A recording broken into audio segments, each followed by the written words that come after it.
السلام عليكم ومرحبا بكم. صحة رمضانكم كل عام وانتم بألف خير إن شاء الله. معاكم مريم خالدي. ركزوا معايا وتابعوا الفيديو للآخر. رايحين نتكلموا على سلوكيات بعض الناس الموجودين في حياتنا وقراب منا ومضطرين نتعاملوا معاهم.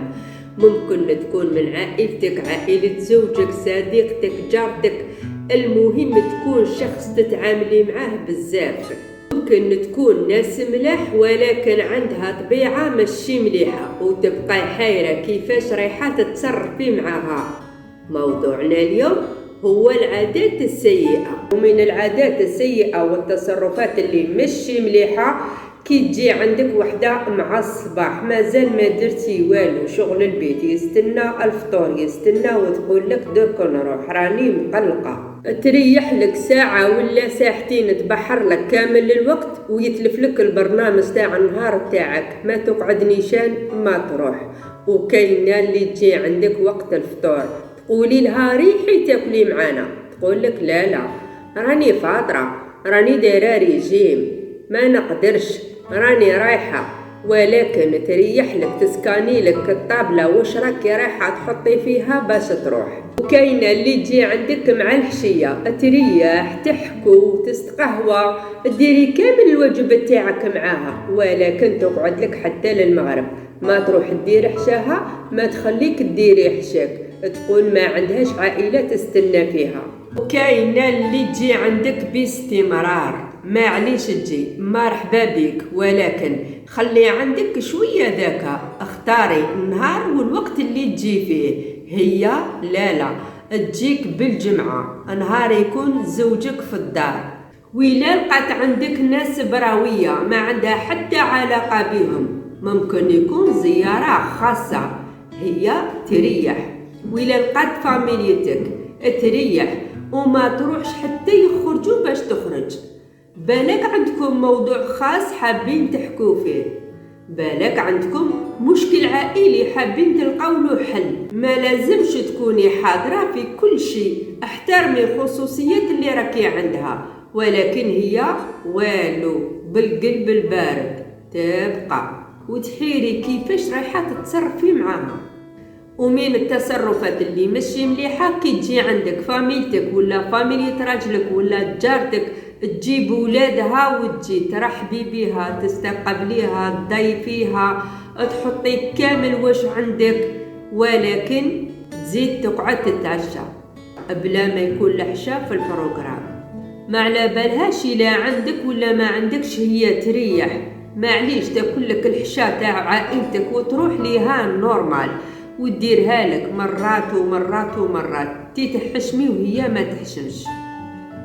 ومن الطبايع اللي مشي مليحة كي تقول لك جارتك ولا فاميتك تسكن بحدك اعطيني حبة طماطم وتتبعك للفريجيدر وتشوف واش كاين فيه، تحتم عليك تستعملي الحيلة وإلا سلكتي من عينيها. وعادات السلف راهي كارثة كبيرة عند بعض الناس، معليش تتسلفي، يقول لك مول التاج يحتاج، ولكن مشي حياتك كاملة تروح سلف. السلف عنده قواعد، مشي كل حاجة نقدروا نسلفوها ومشي كامل الناس نقدروا نسلفو من عندهم. أنا نعرفك انتي، نقدر نجي نقول لك سلفيني عفسة ما عنديش، ولكن ما عنديش الحق نجي نقول لك سلفيني عفسة الوحدة انتي ما تعرفيهاش، فاميليتي ولا جارتي. وجامي تسلفي عفسة من عند وحدة انتي على بالك كلفت روحها باش شراتها وما جاتش الفرصة باش تلبسها وانتي تجي تدشنيها لها. وجامي تسلفي عفسة من عند وحدة تلبسيها لها في نفس العائلة، معليش تسلفيها، ولكن نلبسيها بعيد وين هي ما تكونش، حتى ما يشوفوهاش ويقولوا عليك لابسة تاع فلانة ولا العكس. ومن قواعد السلف ماذا بيكم ما تسلفوش عفايس بزاف غاليين، أشياء ثمينة، لهلي قدر لو كان تصرى لها حاجة تحصلي بها وممكن ما تقدريش تعوضيها لمولاتها. ومليح الوحدة منا قبل ما تسلف أي حاجة تشاور، خاصة إذا كانت حاجات ثمينة، حاجات تاع قيمة، قفطان، غوب دو سواغي، بلوزة، كراكو، عفسة تاع ذهب، ماذا بيكم شاوري راجلك، ولا ما كيش متزوجة شاوري ماماك ولا أقرب وحدة ليك تقسم معاك شوية المسؤولية. يقولوا راي خير من راي. ومن الطبايع اللي ماشي مليحة كاين اللي كي تجي تهضري في حاجة تقولك أنا تاني صرات لي واحد العام، وماما تاني، واختي وخالتي وعمتي فلانة، لدرجة تولي تعرفي فاميليتها كاملين. ومن أكثر الطبايع اللي ماشي مليحة واللي كامل ما نحبوهاش الأسئلة الكلوفية. كاينة اللي عندها طبيعة تحب تعرف كل شيء، أشياء ما عندها حتى فايدة فيها، أمور ما تخصهاش لا من بعيد ولا من قريب.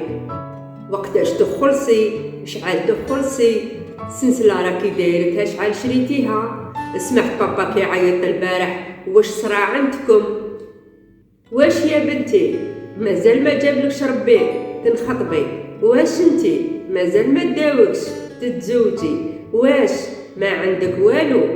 أسئلة تعتبر مرض نفسي عند بعض الناس، وتبقى حيرة منين جابوا الجرأة والوجه اللي سقسوك به في أمور خاصين، لدرجة كاين ناس قرابة منك وما سقساوكش عليهم.